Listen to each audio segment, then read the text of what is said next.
Talvez tenha uma palavra em alemão para descrever o sentimento de ver uma coisa num lugar onde ela não devia estar. Para a sensação de abrir a geladeira e ver escova de dentes lá dentro. Para aquilo que bate naqueles segundos em que você fica tentando entender como que aquilo foi parar ali. O tempo até o seu cérebro processar o que é aquele objeto ou o que ele está fazendo ali. Tipo, será que meu namorado tá numa noia de limpeza e botou a escova de dentes ali para matar um tipo de bactéria que não resiste ao frio? Eu não encontrei a tal palavra em alemão no Google ou qualquer outra palavra em outra língua que desse conta desse sentimento. O que é uma pena, porque seria o gancho perfeito para essa história que eu vou contar hoje. Então, Aliás, que eu e o Fábio Zucker vamos contar hoje. O Fábio é jornalista. Eu sou jornalista e antropólogo. E ele trabalha bastante na região amazônica. E essa história aconteceu há bastante tempo, em 2007. Mas essa história é tão conhecida ali naquele pedaço da Amazônia que 10 anos mais tarde, em 2017, convidaram ele para ir lá entender os impactos dela. Eu não sabia, eu não tinha ideia dessa história, estava fora do meu radar. Primeiro, os fatos. Eu fui no verão amazônico, então estava um calor de rachar, assim. Num dia bem quente, de novembro de 2007, aconteceu uma coisa muito esquisita na comunidade de Piquiatuba, que fica em Belterra, no Pará. Eu não sabia em que medida as pessoas iam recordar uma história de 10 anos atrás. Só que as pessoas lembravam. Era uma história tão fora do comum que todo mundo conhecia os detalhes, ou porque estava lá, ou porque tinha ouvido a história de outras pessoas. Enfim, aí quando eu cheguei em Piquiatuba, fui ao encontro do professor. O professor com quem o Fábio foi falar era o Jonatas dos Santos, que dá aula de português ali na comunidade. E aí, nesse dia, um aluno chegou esbaforido. Um menino, ele foi pra escola correndo e falou, olha, tem um bicho, tem um tronco, tem alguma coisa se mexendo ali perto. Essa coisa se mexendo ali perto causou tanta comoção na sala de aula que não dava só pra continuar falando de regras gramaticais, como se nada tivesse acontecido. E Jonatas resolveu então colocar todo mundo no barquinho e ir até lá investigar. Era uma sala pequena, de uns 12, 13 alunos. Aí ele botou todo mundo num barco e foi. Eles chegaram lá e entraram na água, para conseguir ficar mais perto daquela coisa se mexendo. E aí eles começaram a cutucar, começaram a mexer, e aí o professor Jonatas falou, não, olha, a gente tem que tomar cuidado, a gente não sabe o que é isso. O Jonatas estava com medo de ser um jacaré gigante que pudesse abocanhar um dos alunos. Porque jacaré é um bicho que tem no rio, né? Mas não era um jacaré. Era um bicho que tinha uma pele lisa. Eles estavam num igarapé, que é tipo um riachinho, num braço do rio Tapajós. E a água estava bem turva, bem marrom, então não dava pra ver o bicho direito. Só o que dava pra ver era um pedacinho das costas do bicho, que estava pra fora. E foi desse pedacinho que veio a resposta. E aí, quando a baleia fez o primeiro esguicho, o professor falou, isso aqui é uma baleia. Uma baleia. Ninguém ia imaginar isso. Não, ninguém ia imaginar que era uma baleia 1.000 quilômetros do oceano, no meio da Amazônia.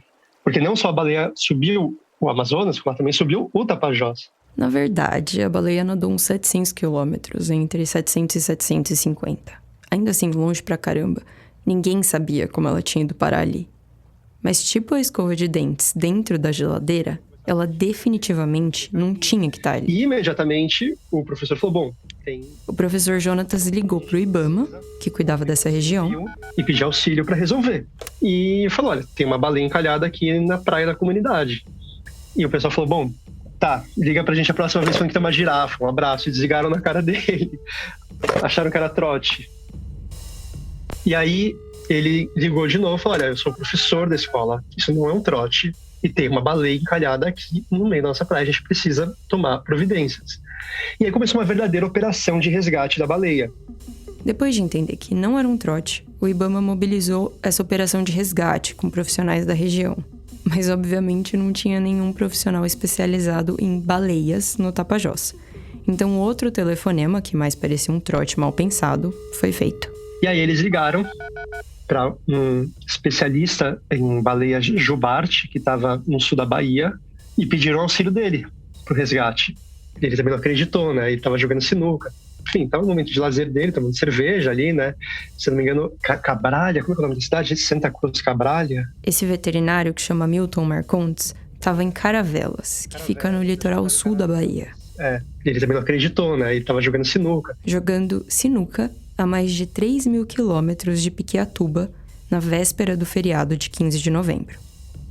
O Milton teve que pegar carro, avião e um barco para chegar até onde a baleia estava. Então, depois de todo esse périplo para chegar até a comunidade, e quando ele chega, o que acontece é que a baleia já tinha escapado. Durante a noite, a baleia escapou. Saiu do igarapé, onde ela tinha sido vista pelas crianças, caiu no Tapajós e sumiu. Para achar ela, naquele rio gigante, só olhando de cima, com um helicóptero, o Milton e outros profissionais que foram chamados pelo Ibama foram atrás da baleia. Naquela altura, não era só o Jonatas e os alunos dele que tinham visto a baleia.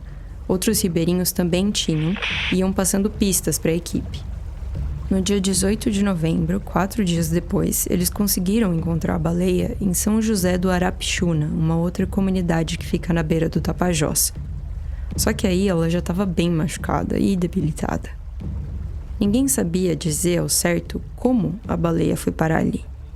A hipótese dos pesquisadores é que ela tenha se perdido durante a migração anual, no caminho entre a Antártica e o Caribe. Então, provavelmente ela estava fazendo seu retorno pro verão antártico, quando essa baleia mink se perdeu e acabou entrando pelo Marajó até o Tapajós.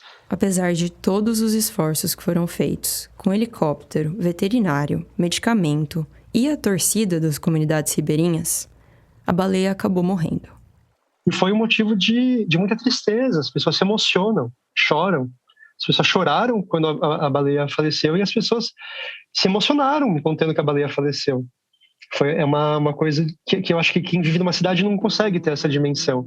Aqui quem fala não é mais o Fábio jornalista, mas o Fábio antropólogo. Enquanto ele me contava essa história, que está num livro que ele publicou em 2020, o Fábio alternava entre os fatos, entre me contar o que realmente aconteceu naqueles dias, e entre os significados mais profundos de tudo aquilo. Não para ele, mas para quem estava lá, para os ribeirinhos. Ele queria entender a dimensão daquela história para quem mora ali. É uma história que me marcou muito, é que algumas pessoas têm uma teoria ali na região sobre o aparecimento da baleia. E a teoria que essas pessoas têm é de que as águas do Tapajós estão sendo roubadas.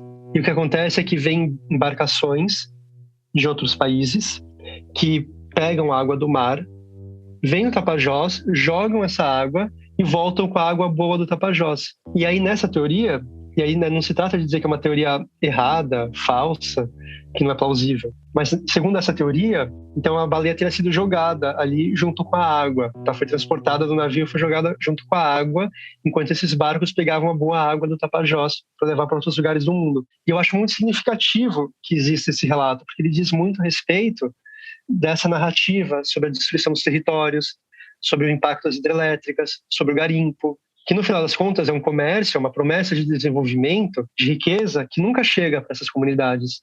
Pelo contrário. Essa teoria do roubo da água do Tapajós me lembrou um documentário dos anos 70 da BBC, que eu vi um tempo atrás. Chama Ways of Seeing, Jeitos de Ver.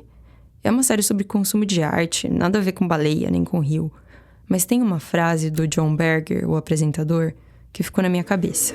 Everything around the image is part of its meaning.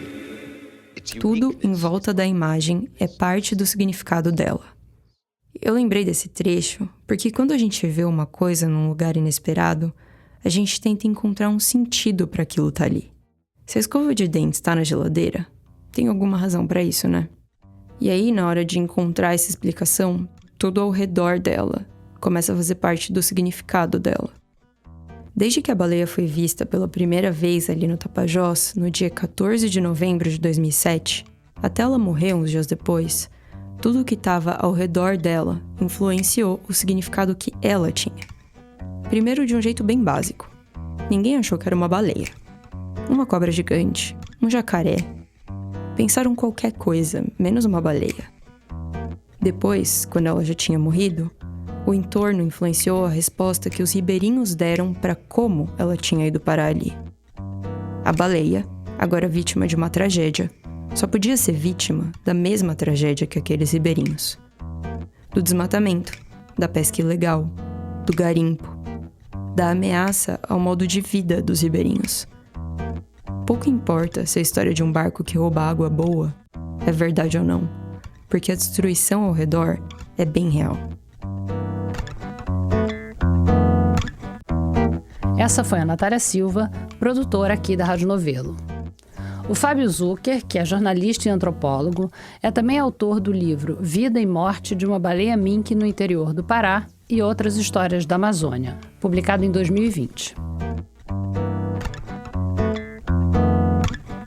Ela conheceu as águas do mundo, do Egeu ao breu do mar mais profundo, e a ensolarada costa africana, Copacabana, Sidney, Panamá. Se estreitou em Gibraltar no outono, esguichou na queixa e no seu kimono, viu piratas no caliente Caribe, de Johnny Depp tentou se aproximar. A Mink cantou em Helsinki e chorou no Haiti. Com insônia foi pra Patagônia e dormiu no Havaí. Dançou entre Cuba e Aruba, fez pares, pariu seus filhões, comeu camarões, calamares, milhares de peixes, siris, mexilhões. Mas na linha imaginária do mundo distraiu-se por um mero segundo e entrou na contramão do oceano e por engano seguiu o seu algoz. Pois subiu Tapajós a coitada até encalhar na praia isolada, e cansada de água doce na areia, Mink a baleia foi se calou a voz.